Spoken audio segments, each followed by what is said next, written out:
Dead Space 2 continues closely after where the first game left off. You assume the role of the stalwart engineer again as Isaac is struggling to come to terms, the events of the first game, and the loss of his wife. The disaster on the Ishimura seems to have left more than just a psychological break in Isaac's mind, but also the alien marker that caused the incident has directly scarred his mind as well. Visceral Games doesn't let it take long for the shit to hit the fan in Dead Space 2. Upon initially waking up, you're subjected to a rather in-your-face encounter with the Necromorphs as you stumble out of your hospital room into chaos.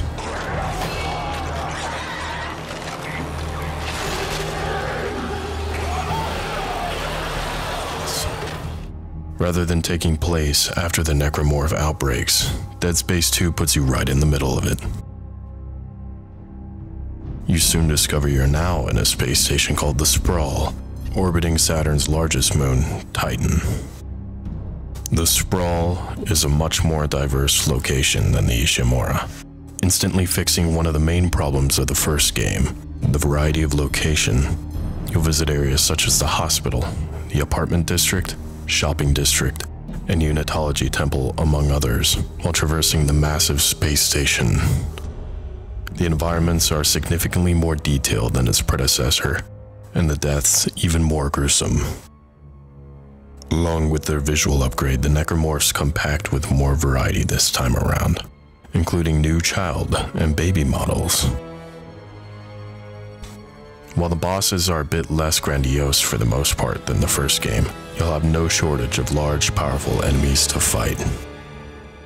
The story, while a bit more complex than the first due to additional character interaction and Isaac's new ability to speak, is still at its core one of survival. The audio logs are just as welcome as they were in the first, and vastly aid the narrative by adding rich layers of backstory.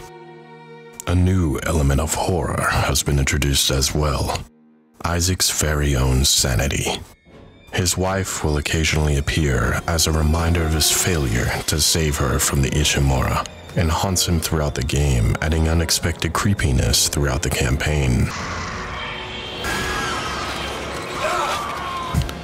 His initial haunting turns more and more into full-blown schizophrenia, as you fight for survival, eventually becoming a threat for yourself. The anti-gravity sections of the game are back as well, but have vastly improved, allowing free movement via thrusters built into the suit that allow you more precise control during space sections. Dead Space 2 takes a more action-heavy tone over the first, using dynamic set pieces excellently implemented into the gameplay, such as a runaway train section where you have to guide yourself from car to car. While the pacing is certainly quicker, Dead Space 2 expertly manages to balance on the fine line of action and horror, without straying too far away from either. The fantastic sound and atmosphere of the first entry returns for the second, providing more startling noises and thick tension building in the absence of enemies.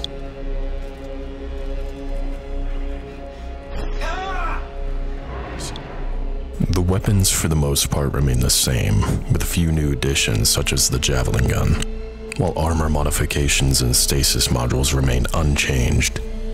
The combat feels tighter and more fluid, with improvements to close-range combat, as well as more interactive environments such as blowing out a window to let the vacuum of space do your work. Be careful though, as to not join them.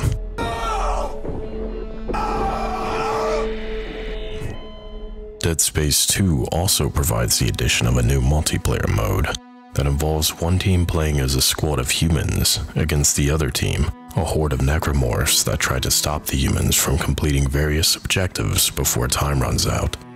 As you play, you'll be rewarded with experience to level up your various abilities with the multiple necromorph classes and engineers. The multiplayer, while fun for a little bit, feels a bit tacked on and unbalanced, providing short bursts of fun with a lot of room for improvement, and is ultimately forgettable. The survivalist difficulty is recommended for the first playthrough as with the first, and is completed in roughly 12 hours. If players are looking for a true challenge, the hardcore mode will keep them busy, offering the hardest distribution of enemies and items with an allowance of just 2 saves per playthrough. Overall, Dead Space 2 is an improvement over the first, sacrificing a bit of the horror the first had for a grander scale and impressive well-done set pieces. It improves in both eliminating some of the backtracking of the first game and greatly increasing the variety and detail of the environments you battle through, with its fantastic lighting and art direction. The story of the series is appropriately deepened as you acquire various audio logs and glance over recordings and footage found throughout the sprawl, adding to the motives and intrigue of the unitologists and origins of the markers. The biggest improvement being the story of Isaac himself, opening him up as a character to participate both his external and internal conflicts. Dead Space 2 comes just short of greatness, with nothing in particular weighing it down drastically, but not having quite the impact as some of its contemporaries or deep level of immersion some survival horror games have managed to achieve, leaning a little too heavy on the action side from time to time. Isaac has certainly made another step in the right direction, improving much of the faults of the first, laying a great foundation for the series to build on.